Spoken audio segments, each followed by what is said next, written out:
Okay, folks, I am proud this morning to be joined by three of our great New York freshman congressmen-elect who are going to do an amazing job for New York, for the country here. And on my left is Mondaire Jones, who represents the great county of Westchester. On my right is Richie Torres, who represents the great county of the Bronx. Manhattan, any Manhattan? Nope. The Bronx only.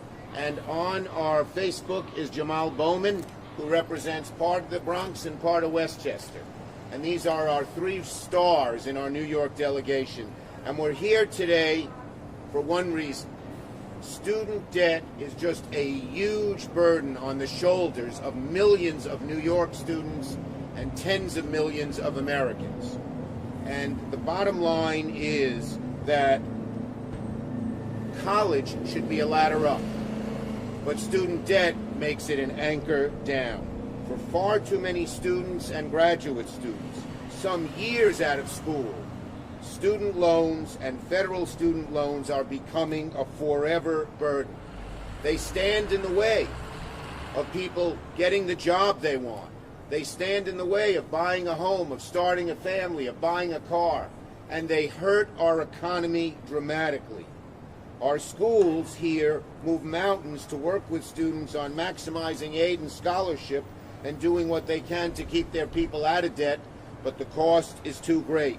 And here's the amazing thing. 93% of this debt is the federal government charging 7, 8, 9% to these wonderful students, who I'll introduce in a few minutes, and to 93% of all students. For the federal government to make a profit on the backs of our future, our young people, is just awful.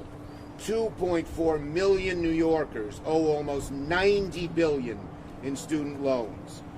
New York City, Long Island, Westchester, and upstate, it affects everybody. The average New York City resident has more than $38,500 in debt. The average New York State student has $34,600 in debt. That is a burden that is far too great. Our number is higher than the national average. So what's the plan? Senator Elizabeth Warren and I, who are carrying this bill in the Senate, and Congressman-elect Jones, Torres, and Bowman in the House, we have come to the conclusion that the President Biden can undo this debt, can forgive $50,000 of debt the first day he becomes president. You don't need Congress. All you need is the flick of a pen.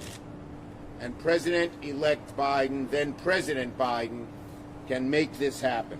That's what we are urging to do. We are urging him to choose a Secretary of Education who will do this too, because it's up to the Secretary of Education officially. But if President Biden wants it, I'm sure it will happen. As I said, this debt is a huge burden on the backs of our students, standing in the way of them and their economy, and it stays with them for a very long time.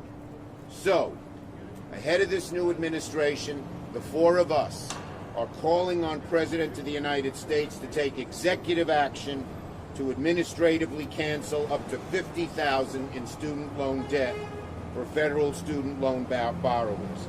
And he can also make it such that when they do this, they have no tax liability.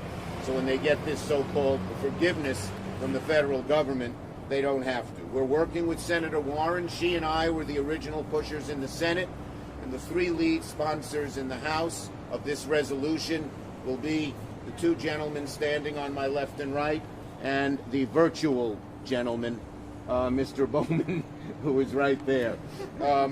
Let me just say a few other things about this. This would be an amazing start to the Biden administration if they were to do this. And it affects so many Americans, particularly black and brown families who have been crushed by debt. Listen to this. Black and Latinx students are more likely to borrow money to go to college. They borrow more money while in college and have a harder time paying it off. With the stroke of a pen, it is estimated that the Biden-Harris can undo this huge wealth gap between black, Latinx, and white. It would reduce, just one flick of a pen could reduce 25% of the wealth gap between blacks and whites, and 27% of the wealth gap between white and Latinx brown. The Federal Reserve says this would be a huge shot in the arm to the economy, because when the kids don't have to pay debt to the federal government, they can buy a car, buy a home, shop at the stores, create a family.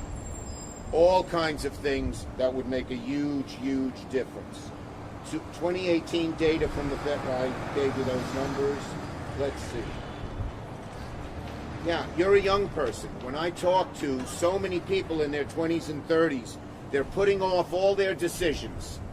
Family, job, home, because of this huge burden. Let's get rid of it.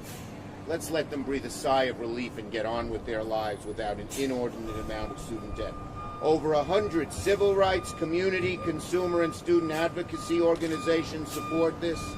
Here in New York, it would affect, as I said, a huge number of people.